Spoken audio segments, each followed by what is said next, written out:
प्राचीन काल में अयोध्या की भूमि राजा दशरथ के शासन में समृद्ध थी। राज्य को समृद्धि, शांति और एक धर्मी शासक का आशीर्वाद प्राप्त था। फिर भी राजा के हृदय में एक गहरा दुख था।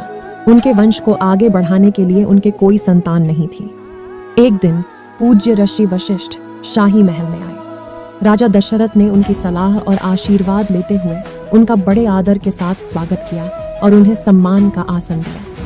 राजा ने अपने दुख और अपनी विरासत को जारी रखने के लिए एक बच्चे की लालसा के बारे में बताया। ऋषि वशिष्ठ ने राजा की पीड़ा को समझकर सहानुभूतिपूर्वक अपना सिर हिलाया और मामले पर गहराई से विचार किया। कुछ क्षणों के बाद उन्होंने मुस्कुराते हुए कहा, डरो मत, हे राजा, आपकी समस्या का एक दिव्य समाधान है। पुत्र कामेष्टि यज्ञ नामक एक पवित्र अग्नि अनुष्ठान करें, जो स्पष्ट रूप से आपको बच्चों का आशीर्वाद देने के लिए बनाया गया है। ऋषि के शब्दों से अति प्रसन्न होकर दशरथ ने तुरंत यज्ञ के प्रदर्शन की व्यवस्था की। यह एक विस्तृत समारोह था, जिसके लिए तैयारी और विद्वान पुजारियों की उपस्थिति की आवश्यकता थी। सभी व्यवस्थाएं की गईं और पवित्र अग्नि प्रज्वलित की गई।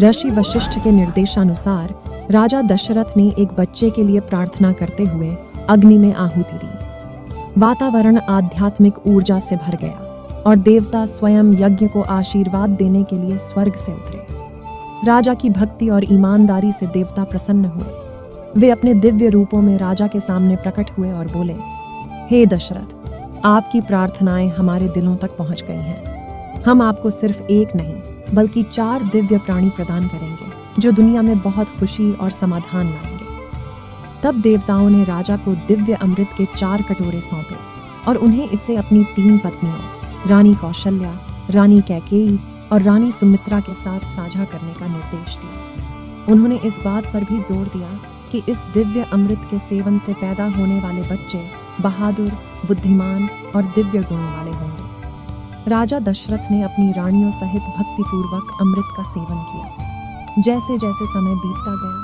प्रत्येक रानियां गर्भवती हो गईं और यह खबर पूरे राज्य में जंगल की आग की तरह फैल गई। अयोध्या के लोगों के दिलों में खुशी और प्रत्याशा भर गई, क्योंकि वे धन्य बच्चों के आगमन का बेसब्री से इंतजार कर रहे थे। जैसे जैसे महीने बीतते गए, हली पत्नी रानी कौशल्या ने एक तेजस्वी और दिव्य बच्चे को जन्म दिया। उनका नाम राम रखा गया, जो धार्मिकता और अच्छाई का प्रतीक था। दूसरी पत्नी रानी कैकेयी ने एक बुद्धिमान और महान राजकुमार भरत को जन्म दिया। हालांकि रानी सुमित्रा की गर्भावस्था अनोखी थी। उन्होंने जुड़वां बच्चों लक्ष्मण और शत्रुघ्न को जन्म दिया। वे अपने बड़े भाइयों के प्रति एक अटूट बंधन और कर्तव्य की सहज भावना के साथ पैदा हुए थे। गौरवशाली जन्मों की बात जंगल की आग की तरह फैल गई और राज्य को अपार खुशी से भर दिया। राजा दशरथ का हृदय अपने 4 पुत्रों के प्रति प्रेम और गर्व से भर गया। राम के जन्म की कथा अयोध्या में आशा, विश्वास और दैवीय कृपा का प्रतीक बन गई।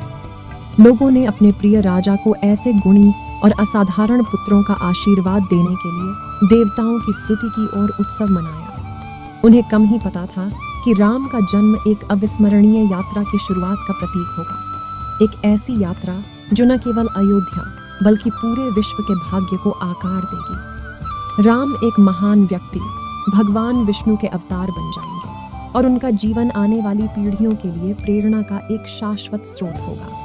और इसलिए भगवान राम के जन्म की कहानी एक अनुस्मारक के रूप में कार्य करती है कि सबसे अंधकारमय समय में भी आशा और विश्वास चमत्कार का कारण बन सकता है, जो इतिहास के पाठ्यक्रम को हमेशा के लिए बदल सकता है। इसी तरह के वीडियो देखने के लिए AI सीताराम चैनल को सब्सक्राइब करें। अगर आपको यह वीडियो पसंद आए तो लाइक या फॉलो जरूर करना।